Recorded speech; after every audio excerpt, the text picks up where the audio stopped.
Hi everybody, I'm Zilla Blitz and welcome to a debrief video on the San Diego Historical Games Conference. This is going to be kind of a very informal 15-minute or so wandering, rambling monologue about things I saw, people I got a chance to meet, games I played, and overall thoughts of the conference with the general hope that perhaps if you're thinking about deciding whether to go to the conference or not in the future, that this might encourage you to do so. So this is a type of video I haven't really done before. It's going to be very relaxing. Maybe grab some coffee and sit back and enjoy the conversation with me. So first up, overall big things and a couple of kind of caveats for this. This is only the second gaming conference and the second wargaming conference that I've ever been to in my life. And some of you who watch the channel might know some of the background, but I was gone from wargaming for about 25 years. I got back in it in the middle of the pandemic about 2.5 years ago.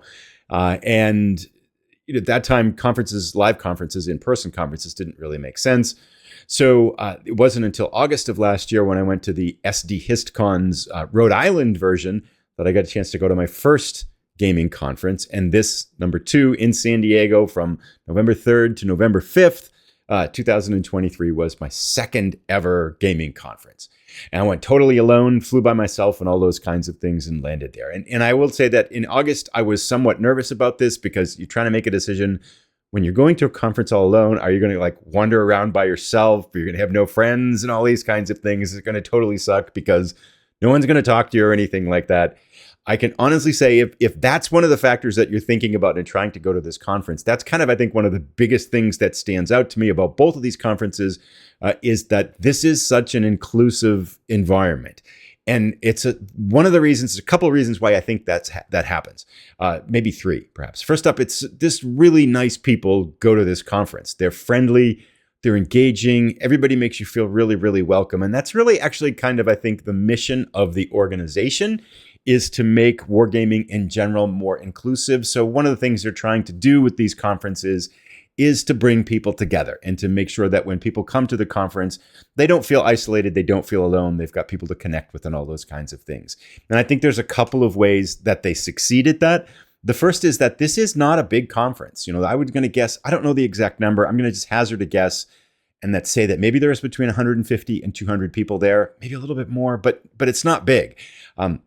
Now, again, this is the second wargaming conference that I've ever been to, so I don't have a lot of conferences to compare to, but I've been to a lot of work conferences, both small and some that are massive.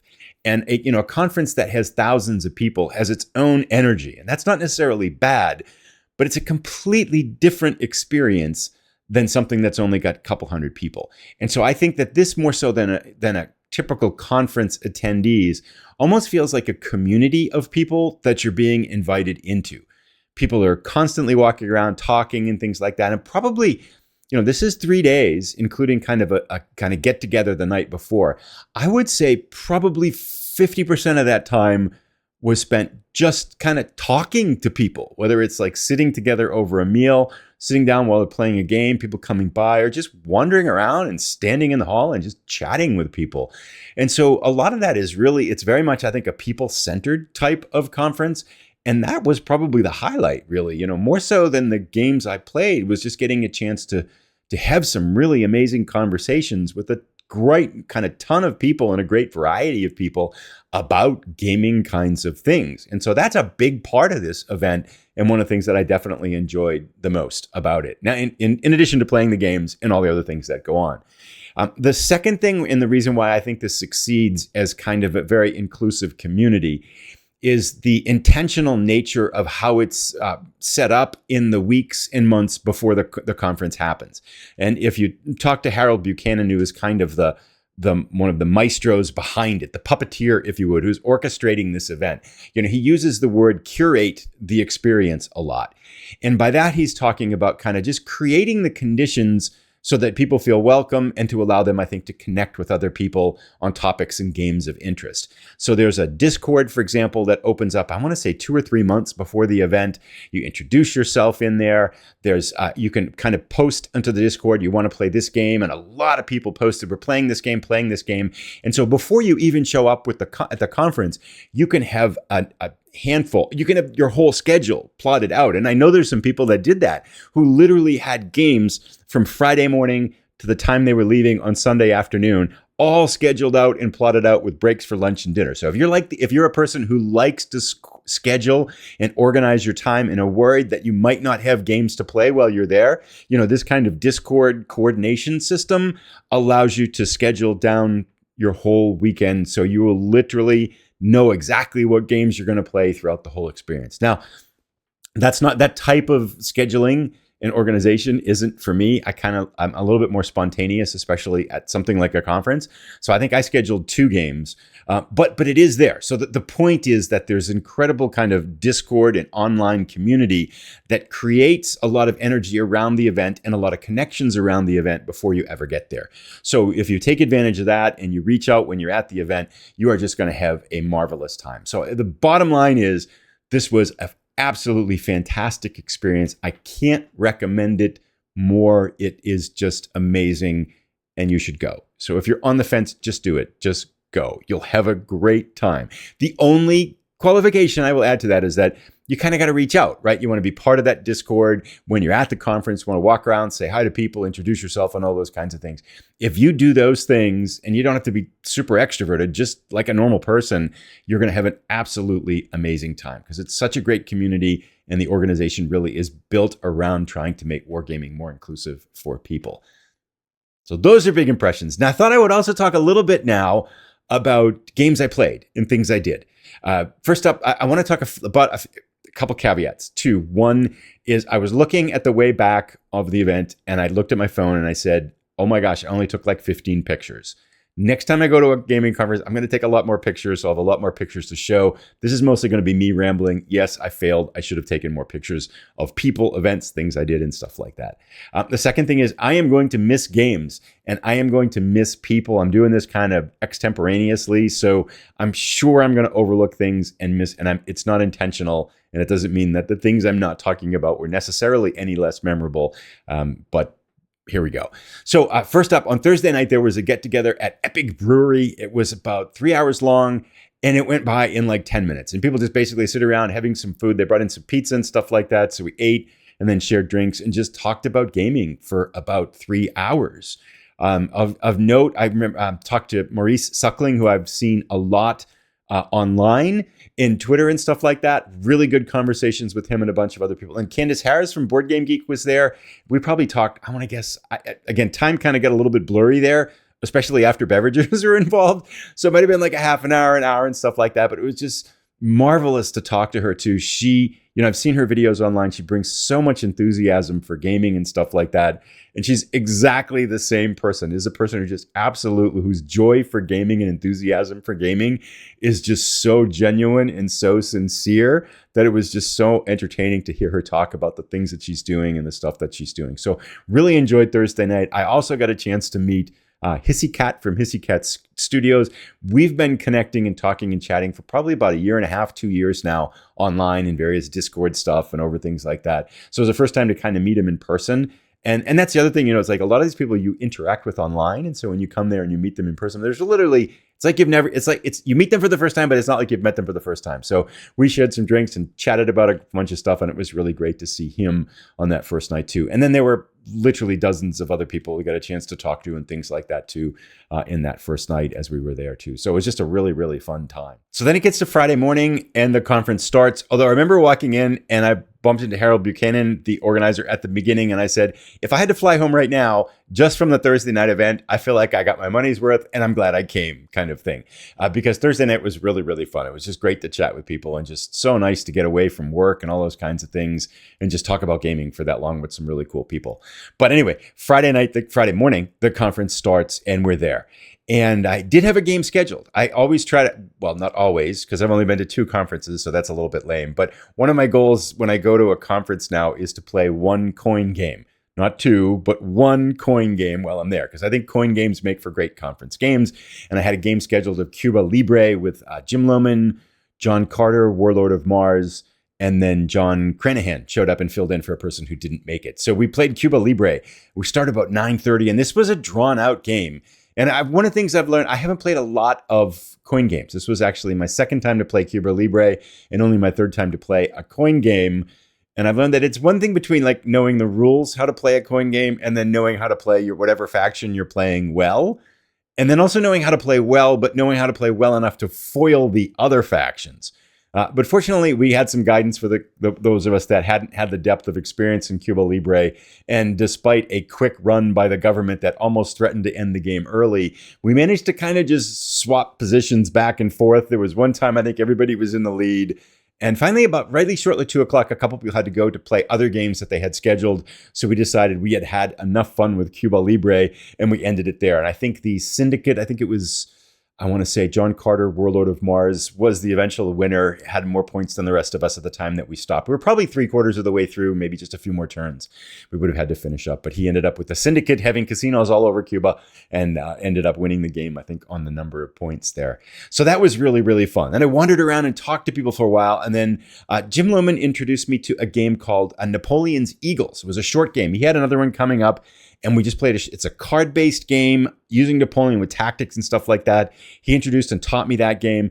That was really, really fun. I had a real good time playing that one. And then also when they go out for lunch and went out for dinner and stuff like that. Spent a lot of time then on the rest of Friday afternoon, wandering around and chatting with people and talking with people and stuff like that. And I had my second scheduled game on Friday night, which was a Brotherhood of Unity. And Andrew Heim, who is one of the Patreons on the channel, set up a session where he was going to teach that. Joe Thomas jumped in. So it was Joe Thomas, Andrew, and myself that played this. And Joe was the Serbians, Andrew was the Bosnians, I was the Croatians. What a fascinating game that is. We ended up, it was a teach and plays, and we started probably about 7, and we ended up about 9. We got through about half of the game. As we got through, Andrew did a great job teaching the game. I really had a ton of fun playing it. That's a game that I leave saying, like, I definitely want to play that game again. Such a neat 3-player game and a chance to explore that. So that was Friday, in between talking to tons of people. And I'll talk about people I met and stuff like that towards the end and stuff like that. But a lot of people, a lot of talking, some great meals in there as well too. Saturday comes along. I had nothing scheduled. So I was kind of walking around. I spent a bunch of time on Saturday morning talking to the people from Revolution Games, which was really fun. What a hardworking crew of people there are there. And then Steve Carey was there with Revolution Games, and he's designing a game called Shiloh First Day. And I've got an interview now up on the channel with him. He did an interview the following day with me for that. But he offered to do a teach and play of one of the scenarios from that game. So I got a chance to experience the blind swords system with him as the instructor. And this will be, I'm going to say, people said, what was my favorite game?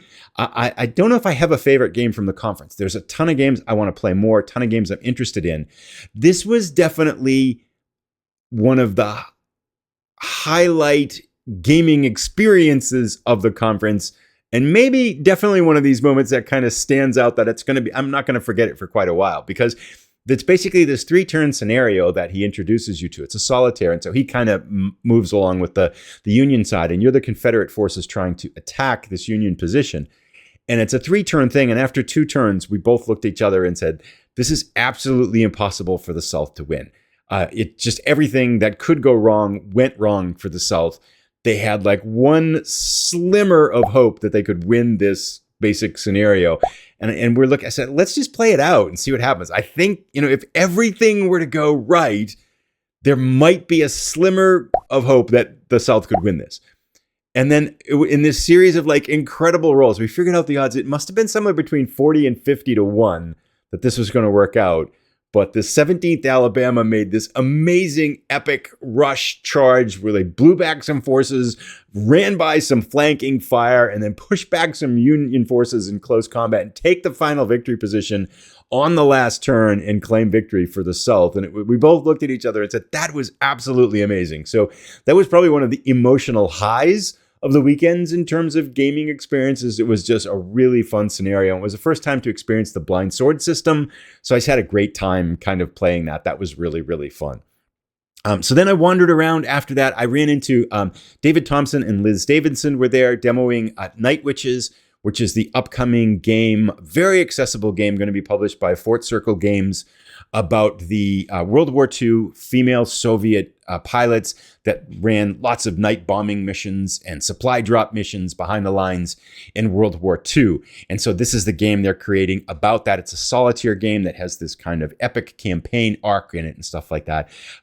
David led me through one of the scenarios in that, and we talked a lot about the game and things like that. That's a really fun game. I am really looking forward to that one. In terms of spinning narrative, I really like the campaign arc, so I'm very excited about seeing that one come to fruition. And they were kind enough also to do an interview about that later, so I'll have that on the channel at some point soon too. Then I wandered around a little bit, and I talked again with HistCat. We spent some time chatting. He is also a game designer as well. He had a game that he was brought along to kind of play if someone wanted to play it, which is called Bloody April. It's a World War I dogfighting game that he's developed. I think started about 8 years ago, and now he's kind of adding on a campaign arc to it. No idea what to expect. This game has never been published and things like that. It's a really polished game. We had a ton of fun playing it. We did 2 duels, and then we talked a lot about his campaign system. So it was really fun to sit down and play together with him, especially a game that he's designed of his own. And I think that's one of the things that strikes me about the conference is there are a ton of designers there and a ton of prototypes there. I'm going to guess that maybe 50% of the tables are covered with games from designers, a whole range of designers. You got David Thompson, who publishes like one game a week, as one of the co-designers with Liz and Night Witches and stuff like that. I mean, this guy, how many games has he published? Like 5,000. I don't know. He just spawns games. I don't think the man ever sleeps. And then you've got, HistCat, who's been working kind of as a hobby, super busy with his real work and stuff, working on a hobby to kind of build this game out. So you've got this range of designers, people starting out and people that are really established in the field with their prototypes all over the place. And that, to me, is the fun of the conference, I think, is playing these games that aren't out yet, hearing what people are doing, talking to them about designs, giving feedback, hearing their thoughts on the game. That's just such a huge element of this conference. And it is, to me, it's, I think, one of the things that really makes it stand out. So that's kind of on the side there. But anyway, so yeah, we played that. I'm sure there's games I'm forgetting in here and missing. And it's not that they weren't memorable. I'm just kind of going by, kind of train of thought here as I go through the day. Then from that table, I went over to Fort Circle, had a bunch of prototypes there. One was Kevin Bertram brought his Shakespeare Folio game, which is in a very rough prototype stage. Played that game. That was really, really fun. It's probably not necessarily something I would call a war game, but it does connect to history in terms of the Shakespeare's plays and stuff like that you're working with and playing. Had a ton of fun playing that game. Then Kevin also had his Halls of Montezuma game, which is, it reminds me a little bit of kind of the Shores of Tripoli, except a little bit bigger, a little bit longer, a little bit more expansive, and a little bit more kind of sandboxy. And Kevin and I played Halls of Montezuma. And this was kind of getting late. I think we hadn't had dinner, had a late lunch or something like that. About an hour and a half. This was an intense game. I mean, it wasn't a competitive game, but you're playing against kind of a person who's been involved with the design and stuff like that. And I got off to such a good start. Like I was playing the US, got my armies right outside Mexico City. I've got this massive army and I'm thinking, I got this, right? And then he starts doing his machinations with all the cards, and he gave my army dysentery, and other armies started popping up. And before I know it, it's like I've got my armies, and he's got this massive horde of Mexican forces that he then just chopped apart my armies with. And sure enough, a year later, I've killed basically every U.S. soldier that invaded Mexico with me, and I lost the game. So yeah, lesson learned. But it was for whatever reason, that game was it wasn't intensely competitive. It was just an intense game. I really liked it. It's got this kind of sandbox nature to it. I really like Shores of Tripoli because I think a lot of the subtleties of design and stuff like that. This feels like you've got a lot more options, a lot more ways you could do with it. The map and the options for movement are bigger. The forces get a little bit bigger. The cards, the scope is just a little bit bigger. It's a little bit longer game. It's kind of a sandbox invasion of Mexico that plays along that kind of card-driven play that I think will seem familiar from Shores of Tripoli. Really enjoyed that one. I want to play this game a lot more. And by the time I got to that, I think it was about 6 o'clock, 7 o'clock at night. I was really, really hungry. And I was just, that game drained the tank, right? So that was playing games basically for 2 days straight, talking to people about games. It was right about then that I realized, yeah, I'm kind of spent right now. So HistCat and I went out into Mitch's and had some seafood and stuff like that. And then I walked back and I kind of said, yeah, it's about 9 o'clock at night. Now it's like, yeah, this has been a lot of conversation and a lot of games. So I said, yeah, I'm good for night. So I went back, even though I think the place closes at like 11 or something like that, maybe 10 or 11. But I said, yeah, I'm good for today. One thing I forgot too. Oh, I didn't forget, but I also got a chance. Jason Wolanowski, the designer for Epip, was there, and we played on Saturday. He led me through a teach and play of his Epip, the first game in the Levian campaign Ancient series. I just put up an interview with him up on the channel as well, so we got a chance to play through a year of that with Steve Nagel, I believe is how you say his last name. And Steve mercilessly wiped out all of my Olympian riders and showed no mercy there and kind of led himself to victory in our year-long scenario of that game. And that was a lot of fun. I really like the Levian campaign system. Levian campaign Ancient system adds a lot of twists to it. That's definitely a must-have one for me, especially as a fan of the Levian campaign series. I'm definitely going to be getting that one as it comes out. So that was really, really fun to play that. But now we come to Sunday morning. And on Sunday morning, I said, okay, I really want to concentrate on trying to do some interviews for the channel of the designers that are there. And so spent most of the morning and most of Sunday doing 5 interviews for designers that were happy to talk about their games. And that was really, really fun. So set a table up outside and did a lot of interviews and stuff like that too. In between that, I did get a chance to mix in some gameplay. And I have my surprise of the weekend as well. But some of the gameplay things, let's see. Firefight Tactical. Sam London, the designer, was there from GMT Games. He led John Carnahan and me through a playthrough of that game. World War II card-based tactical game. Reminds me in many ways of a simpler and more accessible Point Blank. And then the surprise of the weekend. So it was kind of Sunday afternoon. I'm going to be heading out to the airport shortly. John Carnahan, who is the designer and the creator of Captaincy, which is a miniatures rule set for Age of sailing and things like that. There are a number of times walking around throughout the weekend where John was there and he was kind of demoing his game. He's like, "Do you want to try it? Do you want to try it?" Now, I'm not a well, let me put the caveat here. I haven't played a lot of miniatures. And generally, when I've looked at miniatures, I'm like, yeah, I'm not sure it's really something I'm going to like. So, and to be fair, too, when he was asking me to do something, I had commitments to do other things, play other games, or talk to other people and stuff like that. So I kind of said no about 2 or 3 times. But now finally it's Sunday afternoon and he asked me again and I was kind of there. And I'm like, actually, I didn't have anything else to do. So I said, okay, fine, sure. Let's play a little bit of Captaincy. And so he set me up with a sailing kind of simulation where I'm trying to take the ship and trying to avoid the rock.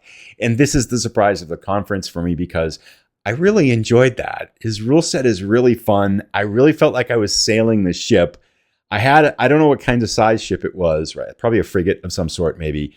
Square sailed frigate kind of thing. And the goal that for the scenario he set up for me was to basically not crash the ship into the rocks. And he walked me through all the crew allocation, trimming sails, the maneuvers and stuff like that, how it all works. It's a really cool system.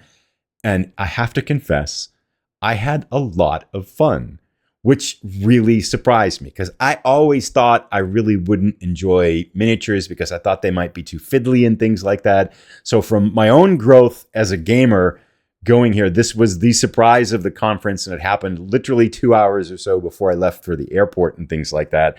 So thanks to John Carnahan for introducing me to that and for being persistent. He probably asked me 4 times to try it over the weekend, right? So he just never gave up. And I'm really glad in the end I said yes, because now I'm actually really curious about miniatures, especially for sailing miniatures. It was really fun.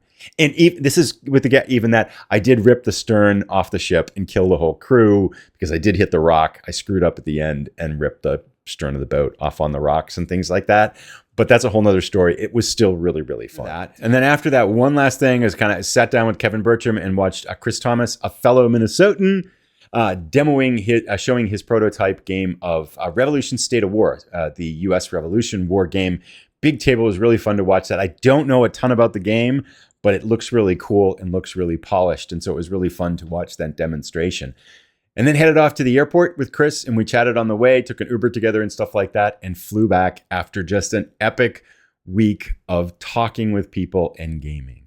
And I did want to give some shout outs here. And again, I'm going to miss like half the people I talked to.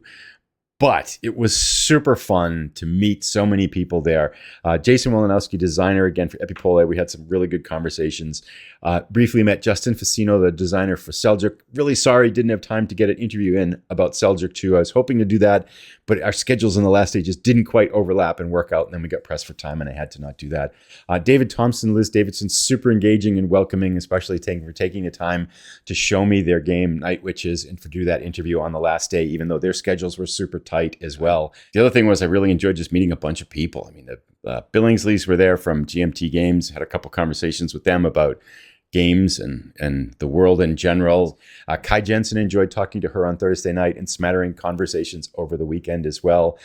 Tori Brown and Jason Matthews, both there kind of, I think, with Fort Circle Games. I'm not quite sure, but Jason got a huge award for all of his work in wargaming. Both very, very humble and really engaging people. It was fun to meet them in person. Of course, Tori Brown is the designer for Votes of Women, one of my favorite educational games. So it was really just such a pleasure to talk to both of them.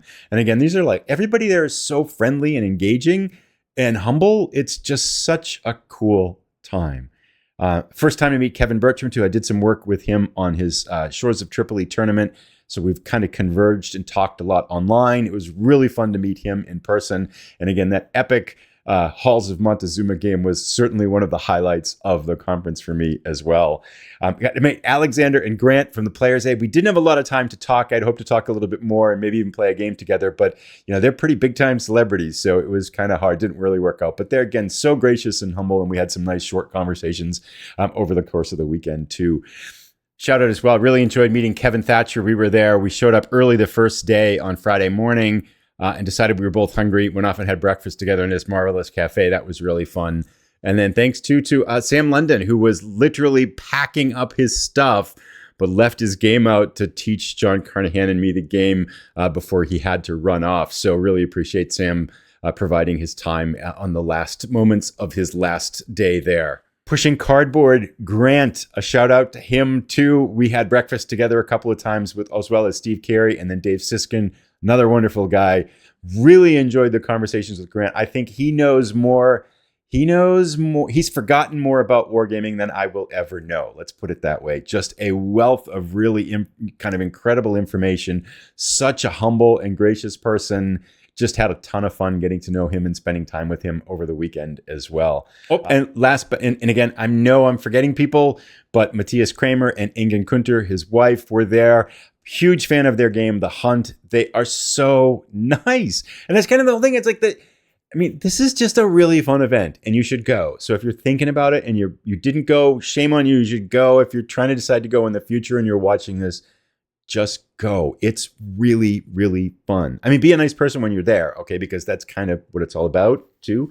But it's just such a fun event. And then I was also super impressed. Revolution Games was there. Those guys work so hard on their games. So it was fun to talk with them and chat with them about some of their games over the weekend too.